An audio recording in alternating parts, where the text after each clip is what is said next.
Good evening and welcome to Current Issues. I'm your host, Hisham Tilawi. Well, ladies and gentlemen, we got 3 more days to go, and that will be it. We will have an end to this charade that is going on in the country.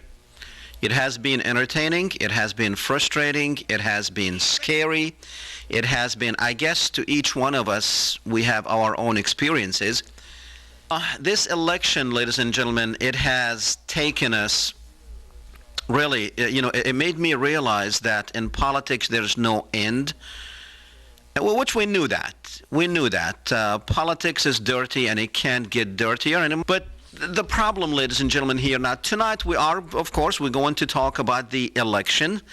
We're going to talk about what some of the locals here are saying about people are jumping on bandwagons that they have no business on being there. They're just, a bandwagon is going by and they decide to jump on it based on probably fear, based on ignorance in some cases. And in some cases, you even see people that you would look up at time of need and look at them for guidance. But unfortunately, I see some people who probably need to be guided in this dilemma that they find themselves in. Things, ladies and gentlemen, we all know that it got dirty. They called Barack Obama many names, terrorist, one of them. And with Bill Ayers and Reverend Wright, etc., as if it really matters. Because, what do they have to show? What do the Republicans have to tell us? Nothing, except attacking the other guy who's running. One thing, the latest thing that they are making a big deal. You see, they make big deals out of things that don't even exist.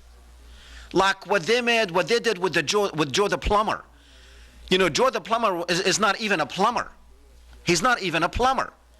He works for a plumbing company, an assistant to a plumber, in a very small town. 1,300 people live in that town, and he's questioning Barack Obama about the $250,000 that if he makes $250,000, that Barack Obama is going to tax him. The guy is about 100 years away from making $100,000.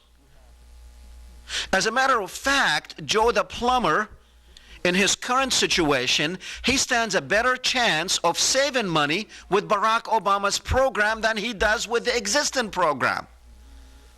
Barack Obama is saying he's going to cut taxes to people making $250,000 or less. Now, I don't know how many of you make more than $250,000, ladies and gentlemen.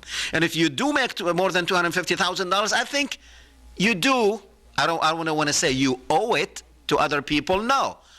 But if this country lives on taxes, I think you would probably be the most likable person to be taxed. If I make $250,000, tax me $20,000 a year. You can have it. You can have $50,000 a year. Give me $200,000 and you can have the other $50,000. So Joe the plumber, who is not a plumber, was made to be some kind of a folk hero. And he is going, as a matter of fact, today, John McCain was looking for him. He thought he was going to be with him on the stand as he was yesterday with Sarah Palin. So yesterday he was with Sarah Palin. We have a picture of that. And today, John McCain was looking for him, and he said, and we do have Joe with us. Joe, are you there? Where are you, Joe? He was looking for Joe. Joe was at his house. They didn't know anything about that he was supposed to be there, but he said that the John McCain people later on, they called him, and he's going to meet with the presidential candidate later on. Why? Who is he? Who is Joe? Because I'll tell you who is Joe.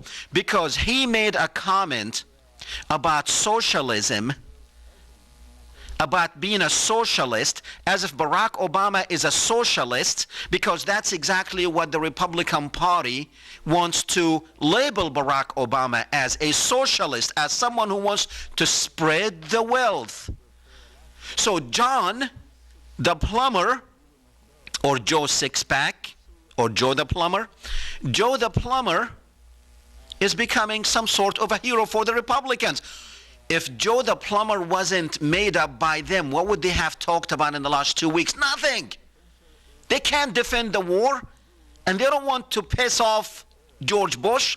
They can't defend the economy. They don't want to say George Bush was responsible for it, the Republicans were responsible for it. So they created Joe the plumber, and he became some sort of a folk hero. They're making things that don't exist, and you believe it. You believe it. Joe the plumber is better off. He is not a plumber. He works for a small company. And what about if you live in a city that is that's 1,300 people? How much do you think an assistant a plumber would make? But yet he's worried about when he gets to make the $250,000 to buy his company, because now he's some sort of a star. Because the Republicans did not have anything to tell you, no issues to discuss with you. On the other hand, Barack Obama has been doing nothing but talking issues to you. Issues. He's been on straight line, not being bothered with their nonsense. But you have, and you believe in them. Now they want to scare you with this videotape that supposedly the LA Times is hiding from you of Barack Obama attending some sort of a gathering, a function with a Palestinian-American professor, Rashid Khaldi, was in attendance, and they called him a spokesman for the Palestine Liberation Organization, which is not. It's a lie. I know Professor Rashid Khaldi very, very well, and he is not. He never was involved with the PLO, the Palestine Liberation Organization. He is a professor. But yet, they want to scare him. And Sarah Palin said, oh, Rashid Khaldi, he was a critic of Israel. As if we can't be critics of Israel? No one can critique Israel? You can critique the United States, you can critique as much as you want, they're not going to complain. Critique George Bush, they don't complain. But critique Israel, so now this guy is horrible and bad because he's a Palestinian American who championed the cause of the Palestinians, just like I do. The Palestine Liberation Organization, ladies and gentlemen, is an organization that signed agreement with the United States. It was the one who signed the peace agreement with Israel. But, as soon as they say, oh, he was critical of Israel, then that's bad. And you believe that stuff. You believe just the tone. And I watch sometimes, like, they will be saying things that you're not supposed to be clapping for and going all gaga over it, but they do because of the tone of the voice. It doesn't matter what they say, just the tone of the voice, they start going crazy. It doesn't matter what they say. Is that how you programmed?